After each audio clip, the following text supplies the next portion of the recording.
Congress hears the President and his promise to all people fighting aggression. We shall send you in ever-increasing numbers ships, planes, tanks, guns. That is our purpose and our pledge. And the President's words meant action as billions of dollars worth of goods start to flow to embattled England and other allied countries. America became the arsenal of democracy, supplying supplies from the United States pouring into Britain to help crush the madman of Europe. We're in the war now, but all through 1941, we were in there on the side of democracy.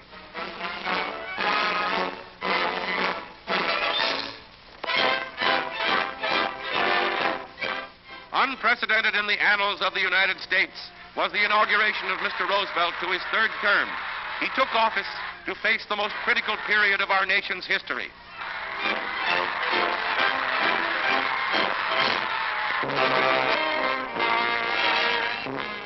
During the year up to the day we entered the war, sabotage and strikes were rife in the country. Some acts were proven deliberate, some were not, but thousands upon thousands of man-hours were lost. Under international law, the United States seized Axis ships in our ports. This was to prevent the sabotage of these vessels.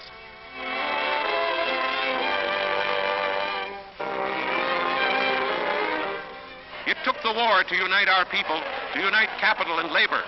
Strikes flared again and again throughout the nation, accompanied by violence and bloodshed.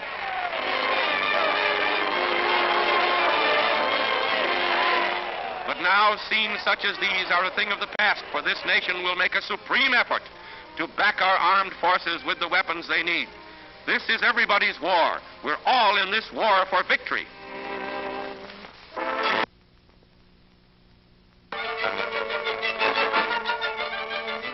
Mystery of the year is the reason back of Rudolf Hess's flight from Germany to Scotland.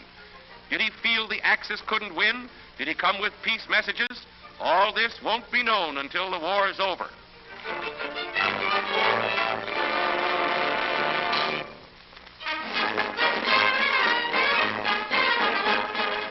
The British checkmated Hitler in Syria when they moved in before the Nazis could take over, thus cutting off a potential source of oil for the German panzer divisions.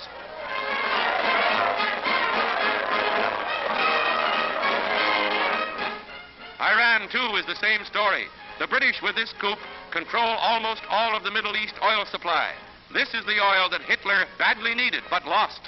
And with Russia in the way, he can't win the Caucasian oil fields.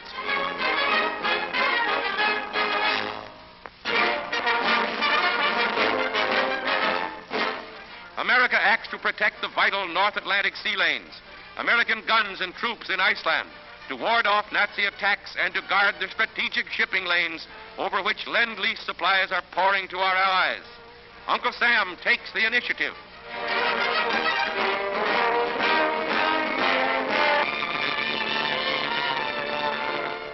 An American naval casualty in the Battle of the Atlantic. The destroyer Carney, on convoy duty off Iceland, was hit by a Nazi torpedo.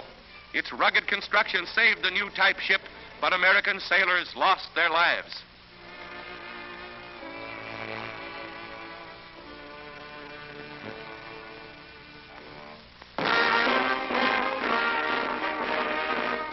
When Hitler's hordes smashed into Russia in June, many prophesied the quick defeat of the Russian armies, but not the Russians. Their heroic defense and their savage counterblows at the end of the year provides new hope for ultimate victory over the Axis powers. Germans retreating in Russia.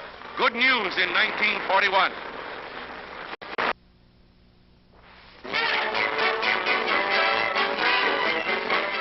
British imperial forces swept through Libya once, but were forced back after smashing Italian armies there.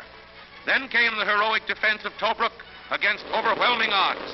Empire forces held out for 9 months at Tobruk, waiting the time, not far distant, when Britain's second offensive begins.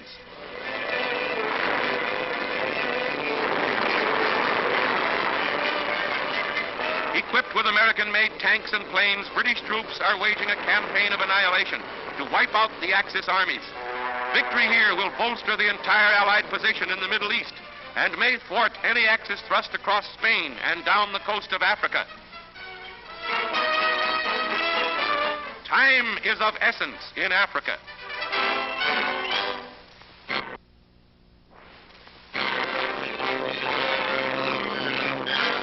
The greatest double cross in history. Jap envoys talk peace in Washington. Jap planes, without warning, bring war to America. Our great Pacific outpost in the Hawaiian Islands is ruthlessly bombed as Japan's perfidious declaration of war. Death and destruction unleashed on a nation at peace. On that fateful Sunday morning when this country was extending a friendly hand of conciliation and peace. The treacherous attacks brought death to almost 3,000 American soldiers, sailors, and civilians. Our loss in warships and planes was high, but overnight this nation was united in an all-out determination to avenge the hideous assault on American lives and property.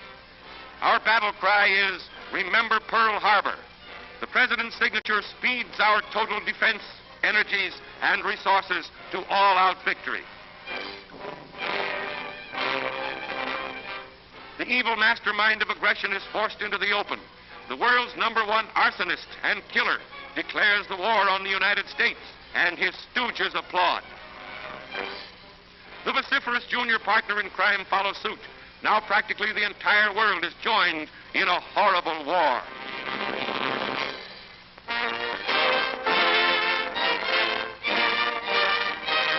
The President bought the first defense bond and set an early example for us all. Let's get behind our Army, our Navy, and our President. Fellow Americans, I ask you to demonstrate again your faith in America by joining me in investing in the new defense savings bonds and stamps. And I know that you will help. The conquering Lion of Judah became that in fact, as Haile Selassie, with the help of the British, regained his throne in Ethiopia. Thus died the empire hopes of Hitler's stooge, Il Duce.